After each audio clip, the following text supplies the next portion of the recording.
Falenderimet, lavdërimet, lartësimet i takojnë vetëm atij Allahut fuqiplot. Atë falenderojmë, lavdërojmë, lartësojmë për çdo begati dhe mirësi të cilat Allahu krijuesi i gjithësisë na i ka dhënë. Dërgojmë selam dhe selavat për pejgamberin sallallahu rabbi wa salamuhu alayhi, bi familjen e tij të ndershëm dhe mbi të gjithat ato të cilët e pasojnë ndjekin rrugën e tij deri në ditën e llogarisë. Të ndershëm vëllezër të dashur xhamati, ne Allahun fuqiplot e falenderojmë përzemërsisht për begati dhe mirësi të shumta, siç janë shëndeti, familja, pasuria dhe begatia dhe mirësia më e madhe, ajo është udhëzimi. Allahun po ashtu e falenderojmë për një nga begatit më të mëdha, ajo është shpallja e Kur'anit famlart, Kalamullah, fjalës së tij më të ndershëm, libra jon më e dashur dhe më e dobishme. Allahu fuqiplot në Kur'anin Kerim udhëzuesin ton na udhëzon dhe na jep shpresë dhe na tregon se Allahu fuqiplot edhe besën u besatua dhe do të na ndihmoj dhe do të na ndihmoj. Dhe për atë arsye të ndershëm vëllezër të dashur xhamati, shpesh herë ne e pyesim veten në këtë botë kaluese, në këtë donjë të rreshme, mashtruese, e pyesim veten pse Allahu më vonon, apo pse Allahu vonon, apo pse Allahu nuk më dha këtë dhe këtë. Jo, Allahu fuqiplot as nuk vonon, as nuk shpejton, as nuk të harron, por Allahu të jep në momentin kur ty të duhet më së shumti, sepse ai e di se çka është më mirë për ty.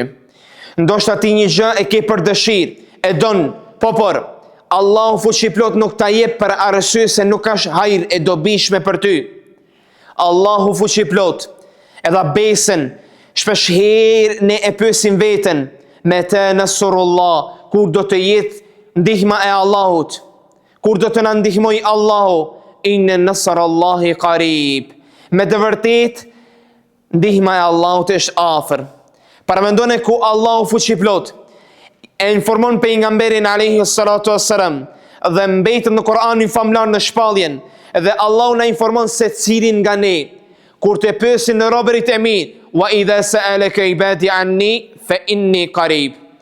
Në qoftë se të pyesin në robërit e mi, ku ndodhet ai, kush Allahu, thuaj, fa inni qarib, ai Allahu është afër. Allahu fuqiplot po thot, wa qul rabbukum ud'uni astajib lakum. Dhe Allahu thot, lutmuni, kërkoni nga unë se unë do t'ju përgjigjem.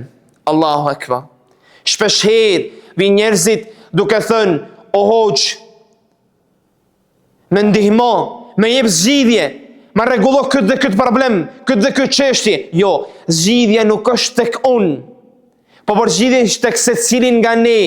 Allahu fuqiplot është ai adresa, apo ajo adresë me e mira, me e ndershme, dhe nuk ka kur gjë më lart se Allahu. Ai është më i larti. Paramendone ku ngriti duart lart. Në çdo gjuhë mund ta lutesh Allahun, sepse ai është krijuesi i çdo gjuhe.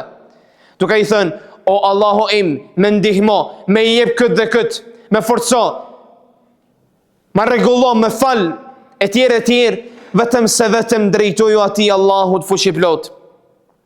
Ai Allahu fuqiplot paramendone i ndihmoi Nuhut alayhi salam. Ai Allahu fuqiplot i ndihmoi Ejubit alayhi salam. Paramendone Allahu e sprovoi Ejubin 18 vite me smundje të lëkurës, ja mori të gjithë lëkurën, me shëndet. Shpesh herë ne Allahu me sprovoi, por Allahu ne i thon vetes Allahu me harroj. Jo, Allahu nuk e harroj as Ejubin alayhi salam. Pas 18 viteve të zorshme, të dhimbshme, Ejubi i bëri sabër, durim, por pas 18 viteve Allahu ja dha ndihmën, ja dha shpresën, e bëri premtimin e tij, e plotësoi premtimin e tij. Paramendone Ibrahimin alayhi salam, Allahu fuqiplot e sprovoi ku mosbesimtarët e vendosen në midis të zjarri, dhe Allahu e bëri urdhër që zjarri mos ta djegë Ibrahimin alayhi salam. Paramendone po të na vë dikush tjetër neve në zjarr, bëj pyetjen, a do jemi ne nga ato të cilët do të kenë imanin, besimin e Ejubit apo Ibrahimit? Shpesh herë, kur ne kemi ndonjë sprov, mendojmë se sprova erdhi për të na çka lëkundur. Jo, sprova erdhi për të na forcuar, për të na udhëzuar, për të na dhënë mësim, edukim se Allahu fuqiplot na don. Allahu fuqiplot i sprovon ato të cilët i don. I sprovoi pejgamberet, e sprovoi Musen, e sprovoi Muhammedin alayhi salatu wassalam. Para mendone ku vëllezërit dhe motrat tanë në Palestinë në Gazë, shpesh herë ndëgjojmë duke thënë meta nasrullah fa inna nasrallahi qarib. Kur do të jetë ndihma e Allahut, Allahu nuk e harron ndihmën e tij. Allahu do ta jap ndihmën e tij, apo ndihma e tij është afër. Para mendone vëllezërit tanë në Sudan, ne shumë pak dim, po për sa kanë nga ato të cilët Allahu fuqiplot i ka sprovuar, edhe vetëm i ka sprovuar për t'i forcuar dhe për t'i afruar tek kënaqësia dhe dashuria e tij.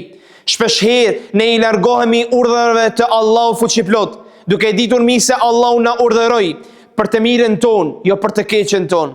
Shpesh herë ne kërkojmë të mirën tonë, duke ikur urdhërave të Allahut dhe duke bërë çdo gjë me të cilën ai nuk ka kënaqur. Dhe atëherë ne i podojmë mëshirën e Allahut. Dhe për atë arsye, para mendon ngjarjen ku Musa na tregon, në kohën e Musës, një njeri i adhuronte idhujt, çdo gjë përpos Allahut, duke thënë es-sanam, es-sanam, es-sanam, o idhuj, o idhuj, o idhuj. Po në një moment gaboi dhe tha es-samet, Allahu përgjigj më një herë. Një rob i Allahut besimtar i tha, po si ja Rab, o përgjigje, duke i ditur se këtë adhuroj gjithë jetën, adhuroj çdo kënd përpos teje. Ky i tha, a ka samet tjetër përpos meje? A ka Zot tjetër, a ka samet tjetër përpos meje? Dhe ne para të arsye lutim Allahun fuqiplot që të na përmirësoj gjendjen tonë. Lutim atë Allahun fuqiplot që të na bëjë nga njerëzit të ndershëm dhe së parë të sinqert. Lutim atë Allahun fuqiplot që siç na ka bashkuar sot në këtë vend të bekuar, në këtë ditë të bekuar, të na bashkon në gradë me të lartë të xhennetit Firdaus.